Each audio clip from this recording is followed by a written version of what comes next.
Welcome in. It would have helped if I added myself to the stage. Welcome in another off-season episode of the Exit 52 podcast. Not Spenny, not Jake. Spenny is in New York, I think. Jake is in Mexico eating sushi. So not your normal Wednesday night Ravens preview. Look forward, jumbo set, whichever thing you are usually watching on Wednesday night. But decided to jump on to talk about the trade that happened last night. If you have slept under a rock or just have missed everything, we are talking about the Grayson Rodriguez for Taylor Ward trade. So again, just want to give people a couple seconds to filter in. As always, presented by Jimmy's Famous Seafood.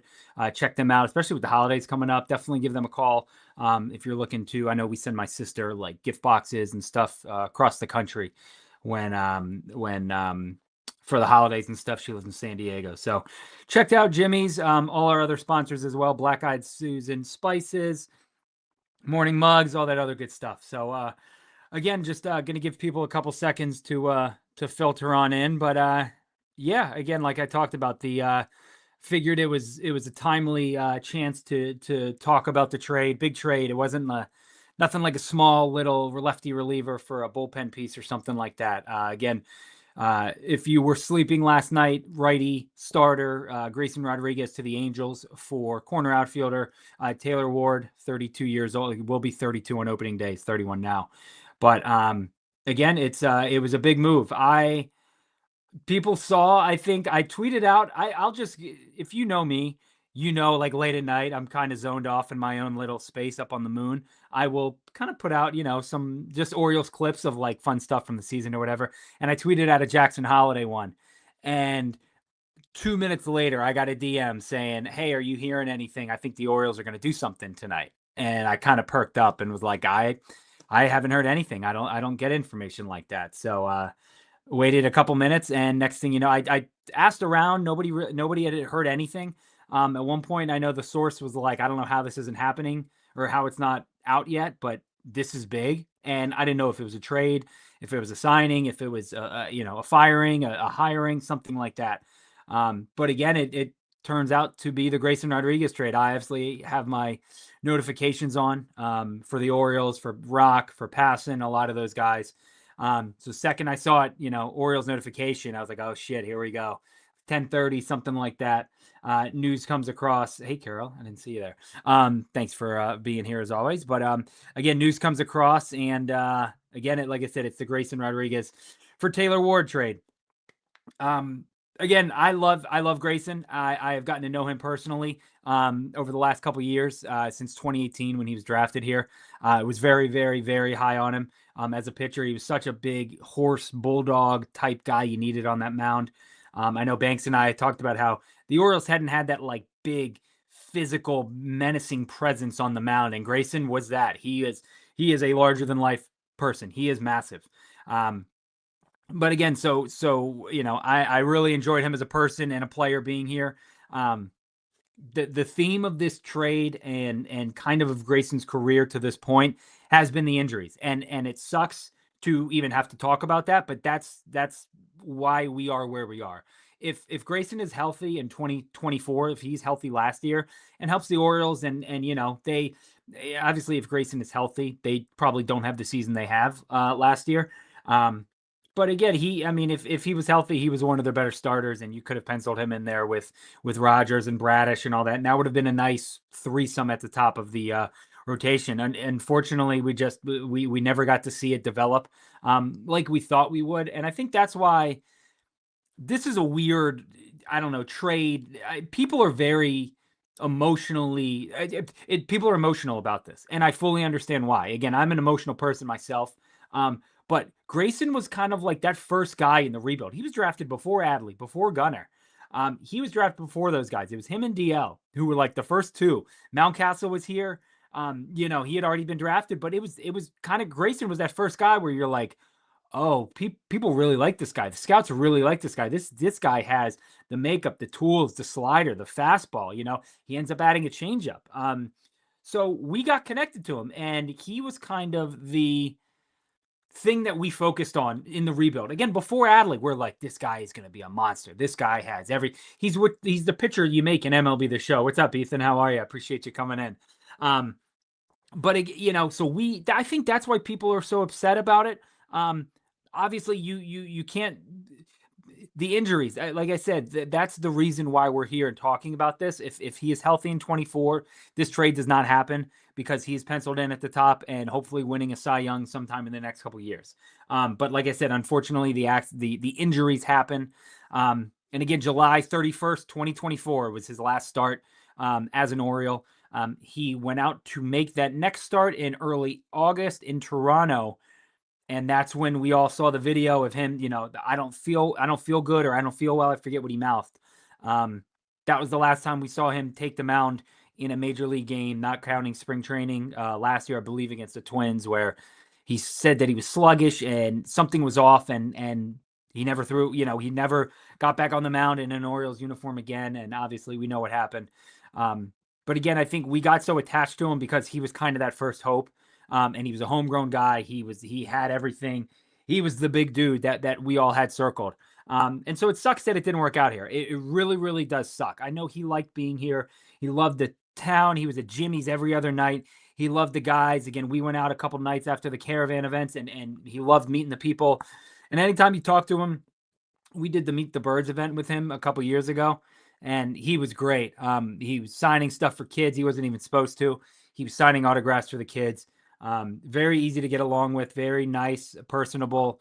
I loved him. I thought he was great. And it sucks. It kills me that he's not going to have that career here that we thought we would. I mean, we all went to Bowie. I mean, how many of us grabbed our gas cans and drove down to Bowie for his Gas 'em Up night, which was a great promotion. I know myself and Ryan Blake, Orioles fan problems, kind of helped put that together. It kind of came together organically, but that was a lot of fun. And again, that was kind of that's what we were looking forward to, in the hope that, like, man, this guy is going to be on the mound when the Orioles end up winning a World Series.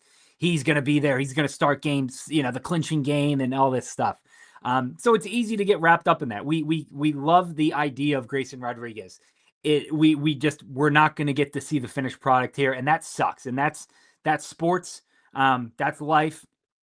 Things don't always go your way, and you're going to get the shit kicked out of you and knocked back down, and something that you thought was a sure thing can get thrown off, the railroad tracks. And again, he was on his way, Grayson. I think he said he had just landed in Tampa and was going to go to Sarasota to start working out, and he got the call that he was traded. So again, I've said it a couple of times, but I really wish that it would have worked out here in Baltimore for Grayson, for his wife, for his family. I mean, we saw him make his debut in Texas, and he's balling in his dad's arms, after he makes the start in his home start. I mean, his home debut here, or his road start, his debut, but his home debut. I mean, that game against the A's, I was there. Spenny and I grabbed tickets, and we went down. I think Dallas gave us tickets, actually. But we went down to the game. We got our Gas 'em Up T-shirts. We watched Ryan Mountcastle hit the grand slam to give him 9 RBIs. Like, that was just like, oh, this is awesome. We got to see Grayson, and they ended up getting a great win. But yeah, it really does stink that we're not going to be able to get to see the finished product in Baltimore. Obviously, you don't have to. I wish him well in LA. I want nothing but good things for him. I hope he stays healthy. I really, really do. The amount of arm injuries here, and I'll go through them. Shout out at Kind of a Big Deal, Brandon, for tweeting this out last night. This kind of the laundry list of injuries that Grayson had gone through. And there's a theme, there's a trend. It's all on this side. It's the arm, the shoulder, the oblique, the lat, the elbow. It's a lot of stuff. And again, that worries you about pitchers. And you don't have to agree with the trade. I understand why. It seems like the front office was kind of just like, hey, we kind of have to shit or get off the pot with Grayson and what he is going to be going forward. What can he contribute to the Orioles in 2026?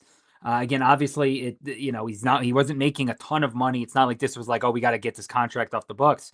But he was a free agent, I believe, after 2029, still arbitration eligible, things like that. And even with all that being said, I get why they made the move. It's the lat muscle strain in June 2022 shoulder inflammation in 24. You saw how good he was in 23. It was very fun to see. Well, he kind of had that up and down. He came up, he was good at the start, and then he got rocked a little bit. And you remember the Angels tagged him pretty well. Ohtani hit that ball off the stanchion or whatever it is out there, and I believe they sent him down, and then they called him back up, and that reset really helped him. Again, April 2024 shoulder inflammation, August 24 teres major muscle strain, February 25 elbow tricep inflammation. That was the spring training. Again, when his velocity was down and all that. April 25 lat strain, July 25 elbow discomfort, and then August 25 he gets a season-ending elbow surgery. The cleanup, bone spurs, which I had heard that he had for a couple years. And, that's kind of what it comes down to. I mean, it's a laundry list of injuries. And again, it's all affecting the lat, the shoulder, the elbow, the tricep, the lat, the elbow, and then another elbow injury. So that's hard to get over as a pitcher. And again, I hope he does. If he's a hard worker and he's going to rehab the hell out of it. So ideally that's what he does. And I hope he has a great career with the Angels. I hope they don't have to face him down the road. Obviously that'll happen, but I hope it's not in an ALCS or ALDS, because Grayson's going to look to kind of give it to the front office and the Orioles and show them what they missed. But again, when you think of it like a business, you completely understand why they made that move, especially to get a guy like Taylor Ward. We talked about how the Orioles need a power bat. They need a ready bat, a corner outfielder. Check, check, check. They got that. And yes, he's a free agent after this year. I get that. Power hitters in contract years, look what Santander did power-wise 2 years ago. We saw that. We've seen those guys have big years. So when I think about the trade and what it means for the Orioles, they're a better team in 2026 with Taylor Ward than with Grayson. We do not know what Grayson and Elias has said, and Grayson has said too, and I think Perry Minison and all those guys in Anaheim, they said he's on track to start spring training and be right, and be on pace and all that. And he's going to start throwing bullpens in January. But we've seen that before, and the Orioles just could not count on Grayson to give them pretty much anything. We didn't know anything that Grayson was going to give them in 26 was icing on top.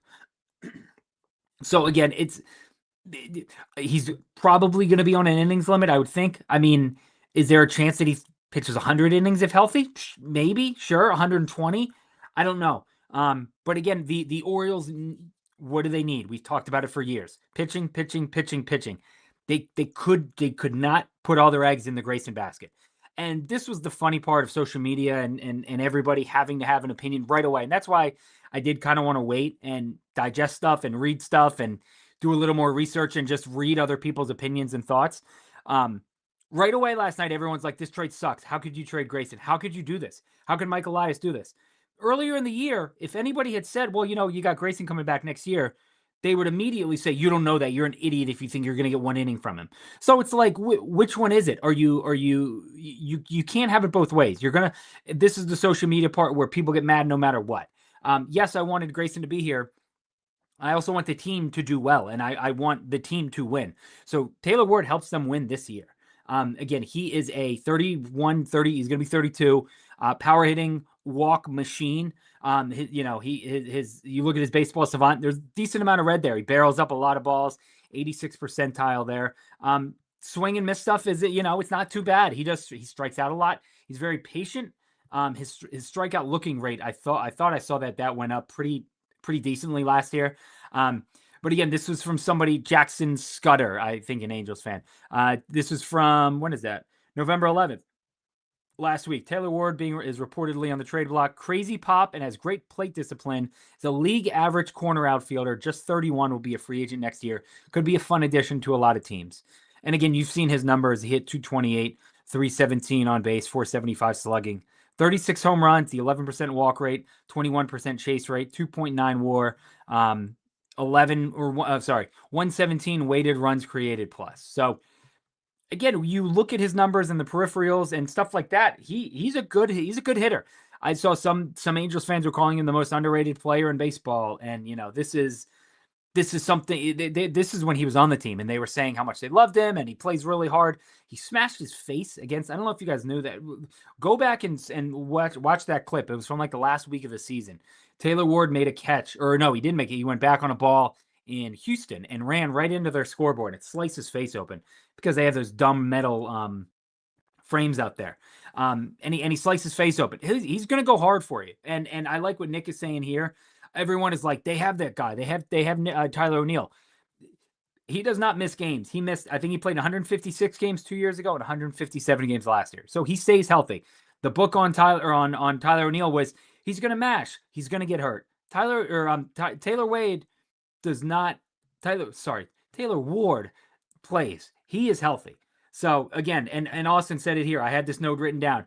If he was the number 3, if he was a free agent, he would be the 3rd overall outfielder behind Tucker, behind Belly, throw in Schwarber if you want to. You don't consider him an outfielder. But again, he probably, who knows how much money he would have gotten. So again, the Orioles, and I will give Mike Elias and front office credit. They went out and they acted. They were proactive here. They didn't wait for other teams to make trades. And then they're kind of stuck going, oh, shoot, who are we going to get? What are we going to do? They went out and they identified a need. They saw something and they made the trade. They didn't wait till January. They didn't wait till, the winter meetings, February, before spring training. They went out and they got their guy. So ideally you plug Taylor Ward right into the middle of the lineup. Let me see. I had a lineup written out. Tell me about this. If I could find it. Where did it go? Holiday, Westberg, Henderson, Ward, Adley, O'Neill, Basayo, Cowser, Mayo. That's a pretty good lineup, if you ask me. And again, this is knock on wood. Hopefully everyone stays healthy. But again, you got Holiday at second, Westberg at third, Henderson at short, Taylor Ward in left field, Adley catching, O'Neill in right, Basayo DH, Cowser in center, and then Kobe Mayo at first. Obviously, you can mix Ryan Mountcastle in there as well.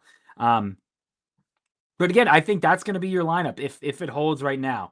I think that lineup right now I think it's pretty good. I think if they stay healthy, they can hit. And again, the power thing, I've heard a couple people kind of compare it, like this could be a Mark Trumbo. That would be great if he could come in and hit 30, 35 home runs and play 155 games. And I know he was much better defender 2 years ago compared to last year. I know all his numbers were kind of down last year, but again, this is what I am excited about too. The new coaching, all the new coaches. I can't remember any of their names. The hitting coach from the Phillies, and a couple of those other guys. If they can work on Ward and get his strikeout rate down, and he hits a lot of fly balls. If he can hit more line drives and get that average up a little bit, that would be great. Count me in for that. I think this is going to be a fun player to watch.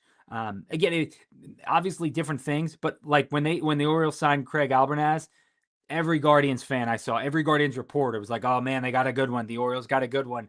He's a people person. He's awesome." Same thing with Taylor Ward. They were like, "This guy is great. He's perfect for them."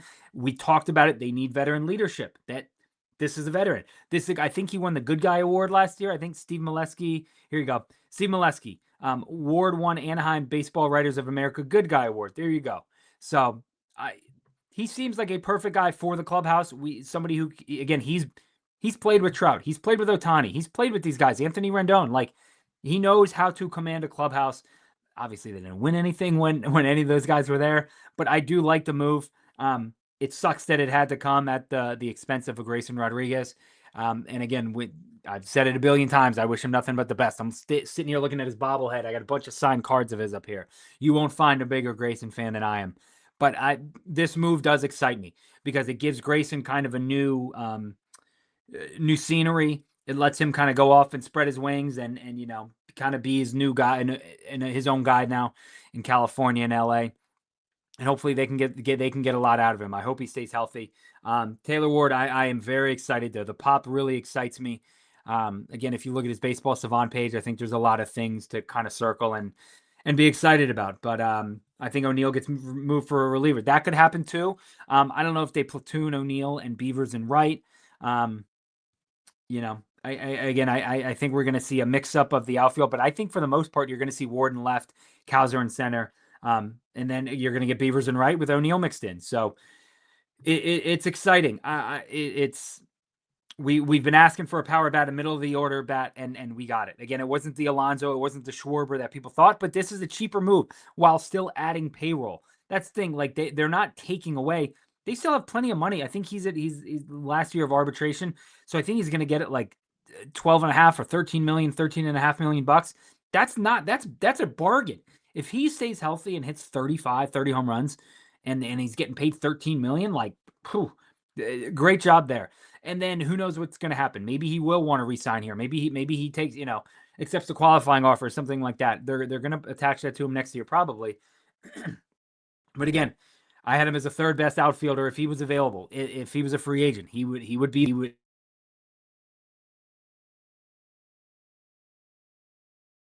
Oh, sorry about that. Unmuted myself.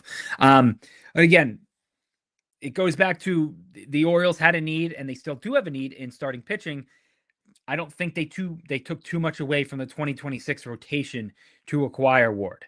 As we wish that Grayson could be healthy enough to be counted on. We don't know, and that's the thing. You don't know. They didn't want to wait around and find out, and then God forbid Grayson gets another lat injury or an elbow injury, or he does need Tommy John, or the surgery doesn't, the bone spurs come back, something like that, and then the Orioles are kind of left with nothing, and they can't trade him, and it's kind of the sad end of a career or something like that. So here again, just some notes I had written down. This still allows you to go out and get 2 or 3 more arms. They can still get a Dylan Cease. They can still get a Michael King, a Ranger Suarez, Framber Valdez. They can still do that. And then again, you're looking at a rotation with Kyle Bradish, Trevor Rogers, insert Michael King, Dylan Cease, Framber, Suarez, any of those guys. That's a good lineup. That's a good rotation. Obviously, bullpen still needs to be done. But again, it's not like they took on a massive salary and now they're like, well, we did go out and, we're paying him a ton, so we don't have money to go get pitchers. That's not the move. You don't make this move if you're not going to go out and make more pitching moves. That's what this tells me too. And again, I like how aggressive Elias was with this, and I've said it in a ton of podcasts, but it's the Fight Club line. You got to break some eggs to make an omelet, and Grayson was one of those eggs, and it sucks that he had to leave the nest, and that's what's going to happen.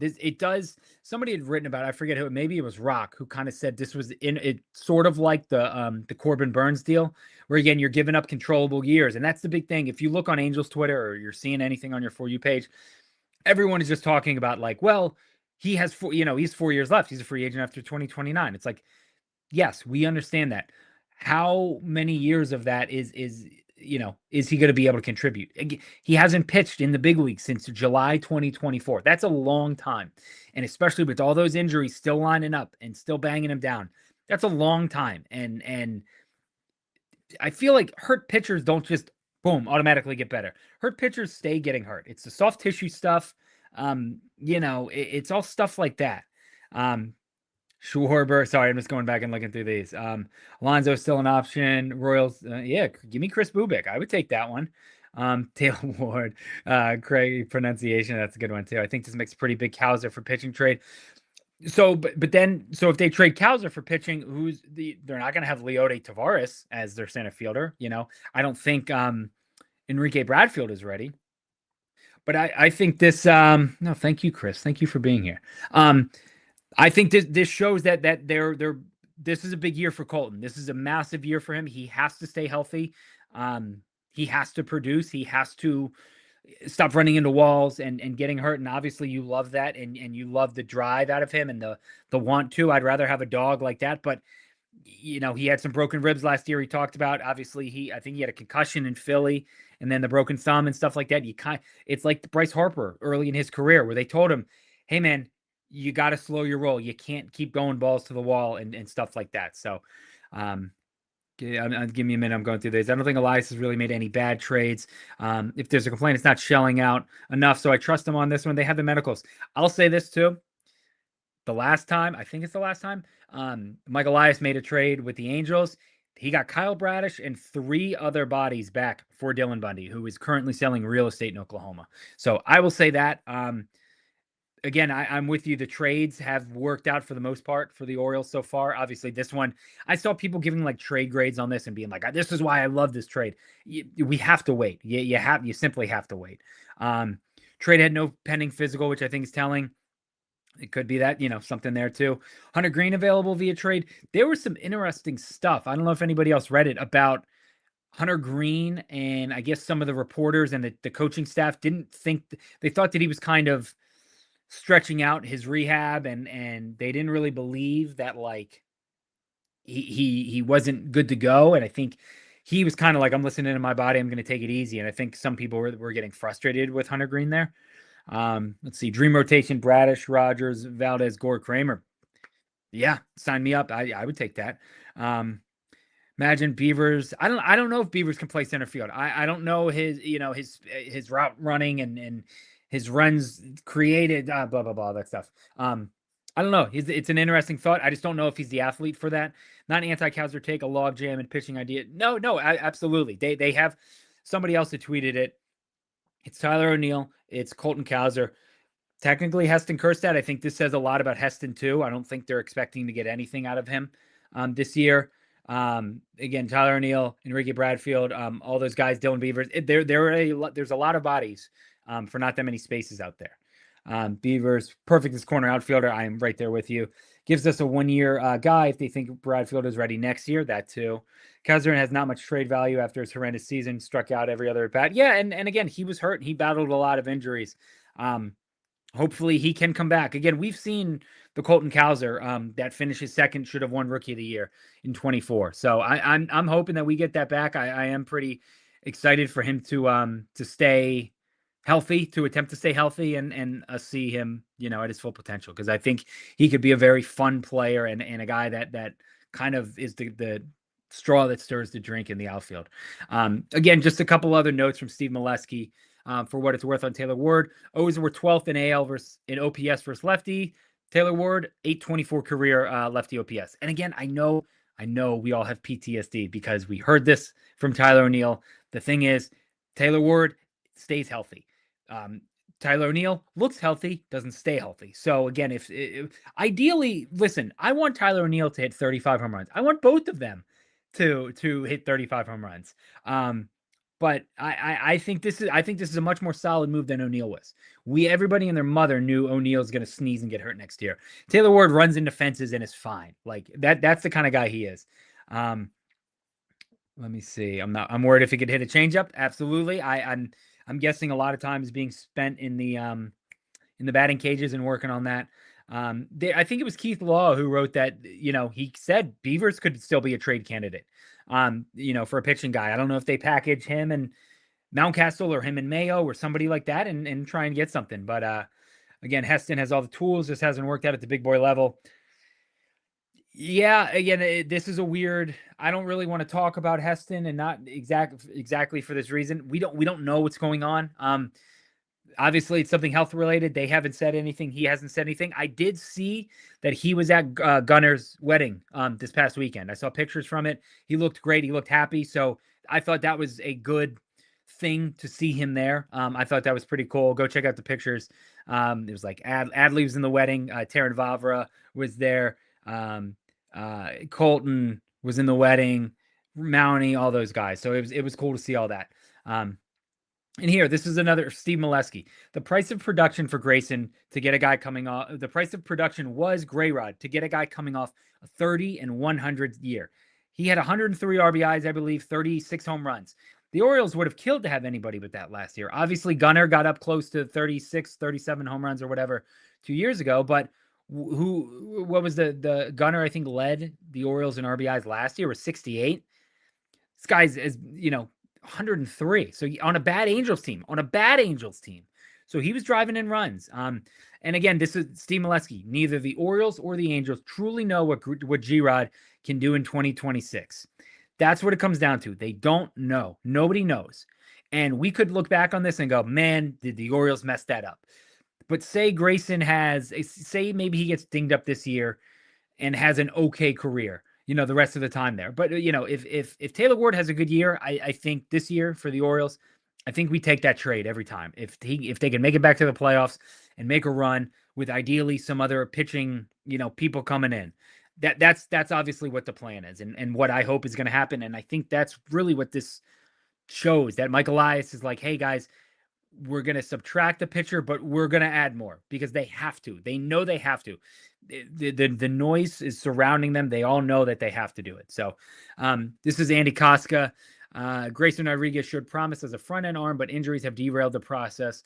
At the GM meetings last week, Mike Elias said that Rodriguez was a wild card for the rotation. Turns out he was a trade chip for an impact outfield bat. Again, it goes from like we don't know what it's going to be to okay, we know what Taylor Ward is. We know what he is. He is a masher, and he's going to hit, and he's going to hit home runs. And again, Camden Yards is going to be a good ballpark for him. I think he goes the opposite way a decent amount, drives the ball to center field too. So fly ball hitter, and again, we know what happens with the ball in Camden Yards in the summer. So this is Greg Beckham, Beacham. I think he's an Angels guy. Angels GM Perry Minasan admits that it is a risk to acquire Grayson Rodriguez, but they examined his arm health and feel confident he'll be over his problems. He will start throwing bullpens in January. And this is from Jacob Calvin Meyer, quote tweeting Jeff Fletcher, who I believe is another Angels guy. He said, Grayson told LA media today he believes the removal of the bone spurs in his elbow will fix the persistent lat muscles issues he's had, which date back to 22. Whether he's right or not will likely determine if this was a smart deal for the Orioles or not. That's kind of where you have to leave it. We don't know. Again, this trade is going to take a couple years to grade out, and obviously it depends on the health of Grayson Rodriguez in LA. So Mike Maddox is the new pitching coach there. I know he talked to Grayson today. They kind of joked around. Mike Maddox is like the only pitching coach that like anybody ever knew. Him and like Leo Mazzilli or Lee Mazzilli? No. Leo Mazzoni? No, Lee Mazzilli. Mazzilli, I believe. But again, it's like everybody knows Mike Maddox. I think he's Greg's brother, I believe. But again, if they can work with Grayson and get him on track and get him to stay healthy, that's fantastic. Obviously something was the issue here, and they could not get him healthy and keep him healthy. But again, when we saw him in 23 and the second half of 23, and I believe the first half and the first quarter of a year in 24, he was really, really, really good. And I said it at the top. It sucks that we're not going to be able to see that, how it ends in his career, and him hopefully celebrating a World Series or playoff win. We'll just say playoff win before that. But like I talked about earlier, if he was healthy in 24, he would have been here, and that. Again, the added payroll shows they're going to compete in 24. They needed a guy who could hit homers. We needed that power last year. It went away from everybody. Mountie, Gunner, Colton, had showed some pop. Tyler O'Neill went healthy. Adley, obviously, we know what happened, but they needed the power, and they got some here. So, I'm kind of looking over some other notes and stuff that I had taken. Here, I asked Jake. I said, does anybody have notes on Grayson? Jake said, we'll miss Grayson the person, but it was definitely pretty worried about the medical. Speaking of which, it's hard not to think of Tyler O'Neill with Taylor Ward. I hope this isn't the big move, and the Orioles don't have the benefit of the Orioles don't have the benefit of the doubt right now. Which again, I completely understand that. I get that. I think this is a great way to start the offseason, to add that bat that is Taylor Ward, and to hopefully set up moves for the future. Because again, now the Orioles will go into the winter meetings, free agency, the real heat of it. It's going to shut down here in a little bit. Things kind of get quiet during the holidays. They know it's on their checklist. They know what they need. They've known what they needed for a while. And Mike Elias, this is the time to shit or get off the pot, and you got to start making moves. And again, with that, him not waiting, it's November 18th he made the move. So again, he did not want to wait around, and he went and got a guy that the Angels were shopping. Him and Joe Adell, they were talking about. One of them was probably going to be gone, and obviously it was Taylor Ward with how that went. So it's interesting. Again, I'm just looking across the notes. Taylor Ward is a free agent after 26. Baltimore was looking for pitching, gave up Grayson. He also missed all of 25 with arm issues and coming off an elbow cleanup. So there we go. I will say this. I don't like the way Grayson looks in that uniform. It's a weird looking uniform on the picture. Grayson in the photoshopped tweet from the Angels. Taylor's sad for Grayson, gets to lose for a few years, and then he can leave. Taylor hates the Angels just because of Mike Trout. But yeah, Banks said, why do we never get power lefty outfielders? I don't know. It's an interesting thought, but again, I'm just trying to see more stuff that I've tweeted and talked about over the last couple last couple of hours. But again, it sucks that this is how it ends for Grayson here. Obviously, everyone is hoping for the best for him, and yeah, even a healthy full season this season will only serve 150 max. Even that's a lot of innings. Let me see. Who on the Orioles? If anybody, I think Dean got over 150 innings this year. Let me see. 150 innings is a lot of innings for these guys. Innings pitch. Where are we? Okay, so Dean Kramer was at 171. Sagana was at 157. That's it. That's it for two guys last year on the Orioles. Kid Povich 112. Trevor Rogers, obviously we know 109. Charlie Morton 101. Obviously, I think he got to 150. Zach Eflin 71, who I still would like to see Eflin back. But again, the Orioles had two guys get to 150 innings. So I think 150 is high on the cap for Grayson. Again, I think would it be around 100 innings? And there were people who were saying this is an easy fix. Send him to the bullpen and just turn him into Mason Miller. It's not that easy. I don't know where that thought comes from of like, oh yeah, just move a guy to the bullpen and it's less wear and tear on his arm. I don't know if that's necessarily the case. I get the thought of like, yeah, you can just send him out there and instead of pitching for, 100 pitches, you send him out there for 15 and you can give his all. Again, his arm showed issues with wear and tear and stuff like that. So I don't know if that would have been a good thing for him to go out and really, really ramp it up and have him go for an inning or two, 30 pitches, 40 pitches, something like that. It's not that easy. It's not MLB The Show where you can just do that. So, Nick, he's going to the Angels who haven't developed a pitcher since Jared Weaver. That too. Again, Mike Maddox obviously helps a lot. Sorry, again, I'm looking through Twitter to see some of the stuff. But yeah, I mean, it's not like he's not going to Tampa or somewhere, Yes, to move him off guard, just move him. Yeah, or it's the like people said this with like Heston and Kobe Mayo, just move him to first. Like it's slow pitch softball. You can't just do that in the big leagues. That's not a thing that like routinely happens. Oh yeah. You just put him out in right field and hide him like you do in Little League, and he'll be fine. It's not that easy. Again, it works in MLB The Show sometimes. Doesn't work when you're trying to win baseball games and your window is open. So again, I know I've repeated myself a billion times. This makes the Orioles better in 26. I think that is very, very clear. I think that absolutely is a true thing. So again, I'm trying to find more notes. I had taken them. Where is it? Blah, blah, blah. Keith Law said about it in The Athletic, and I'll let you guys go in a little bit too. I know I'm rambling. Said the trade only works for the Orioles if they go aggressive after pitching in 26. Absolutely. They have to be aggressive, and go get, I would hope, two of those four guys I mentioned, and Michael King, Dylan Cease, Framber, and Ranger Suarez. So Keith Law said he also expects Cowser and Beaver to be on the trade market, while noting we have missed the ideal trade window for Cowser. Sure, maybe. Again, it would not shock me at all if Cowser does bounce back and has a massive year. But said corner outfield is crowded, but noted how we struggled against lefties. What does Ward do? He rakes against them. So Ward also stays on the dang field, unlike the general. So again, that's what it is. I think that's what it comes down to. It's an interesting move and one that was not popular with the fan base. Some popular with some people. Again, I understand the emotional attachment behind it. Again, after getting to know him and his wife and talking to a couple people close to him, I really wish it would have worked out here for him. And it didn't, and that's sports and it sucks. But that's kind of just how the cookie crumbles. So I'm not going to be rooting against him in LA, except if he pitches against the Orioles. Sorry, Grayson. But now he has a new hunting buddy in Mike Trout. I know they said they already talked about that on the phone, I think last night. So it's interesting here. Josh Tolentio, I think for the Sun, I believe. Yeah. He wrote an article. I've spent much of the MLB offseason wondering when and how Mike Elias would act. This was a pivot towards urgency, adding a proven slugger who mashes left-handed pitching. We remember those starts early in the season, how it was just brutal. And the Rays were throwing a lefty. Okay, well, we'll get him tomorrow, boys. Like that's just what was happening. They couldn't hit anybody. It wasn't going to happen. And now again, the Orioles are set up to hit lefties, and hopefully that's something that they can keep doing. Brendan Tuma Taylor Ward is a funny profile. He became more patient than ever and ended up at the second highest called strikeout rate in the league. Average whiffs, great chase rate, still a 26% K rate.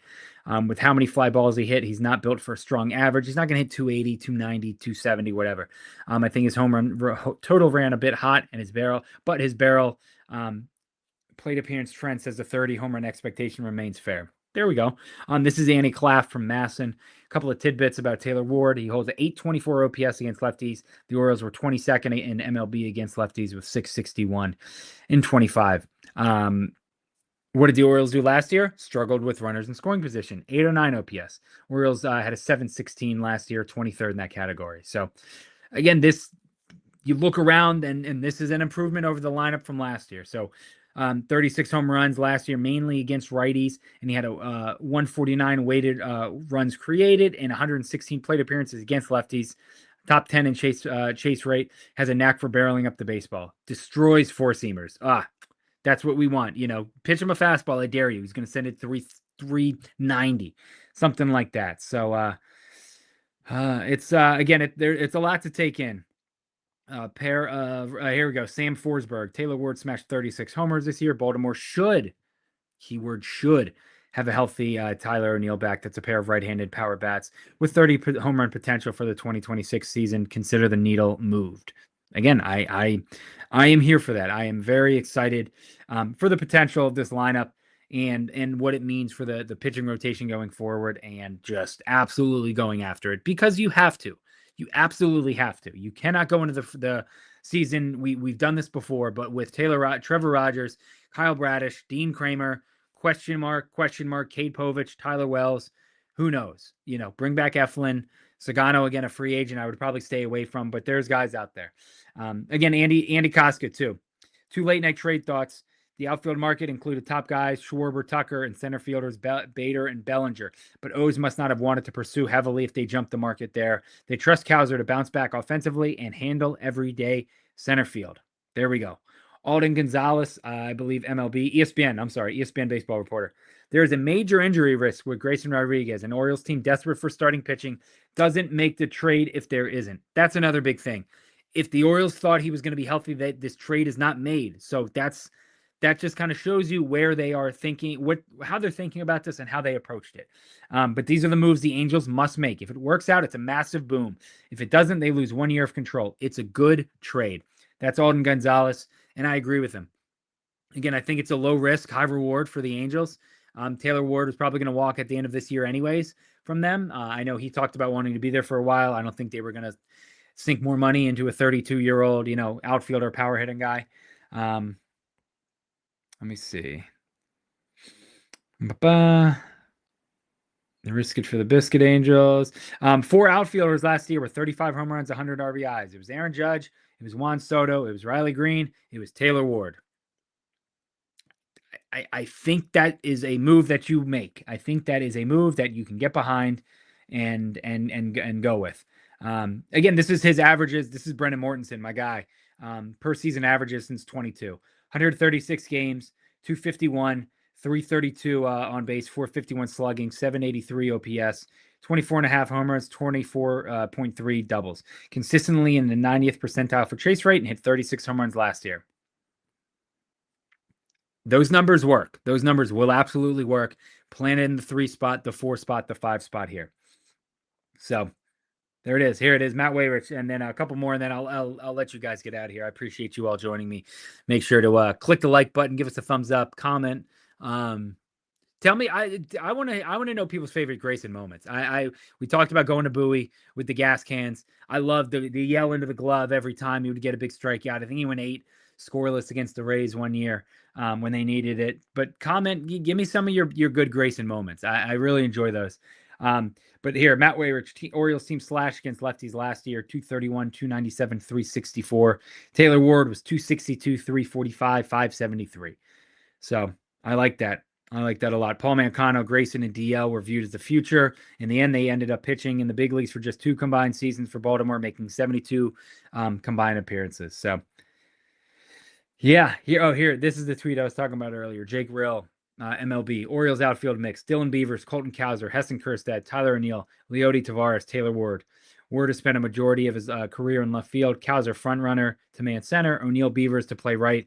DH time for O'Neill. Tavares backup plan in center. Kjerstad's role uncertain. So again, a lot of names there, but I think all those I think those were pretty solid roles. Drew, was this the that was the 8 innings scoreless, I think. I think was that the same series as the Adam Jones retirement night, I believe, where the Orioles got shelled. Was that, and then I know, was it Glass now? I know Gunnar hit the home run off Glass now. Was that the game that Grayson started? That I can't remember. If you do, let me know. But if not, then don't worry about it. Pete Gilbert, WBAL, a great arm, which they could not count on for a 32-year-old right-handed bat that set a career high in home runs and Ks. I think I like it. That's from Pete Gilbert. So again, there's a lot to like. A lot of the outside folks who don't pay attention to the Orioles and don't know exactly kind of what's going on with the Grayson injuries and stuff are like, how can they do this? They see the name, they see the prospect ranking and stuff like that, and that's what they remember. And that's kind of what they're making their decisions on, and you can't do that here. But yeah, that's pretty much it. So weird day yesterday with the trade going down, but this should be an exciting offseason. Again, people wanted moves. They wanted Elias to be aggressive. This is being aggressive. This is going out and making moves. A lot of people like to crap on the Orioles front office for holding on to their guys too long. They didn't do that with Grayson. You take that, however way you want to look at it. They could have held on to him for another year, seen how this year went. And if he got hurt, then they try and trade him next year. And then you're kind of looking at a Heston Kjerstad thing where it's like, well, everyone kind of sees what he is and he can't get healthy. But the Orioles didn't do that. They acted on it. They acted quick.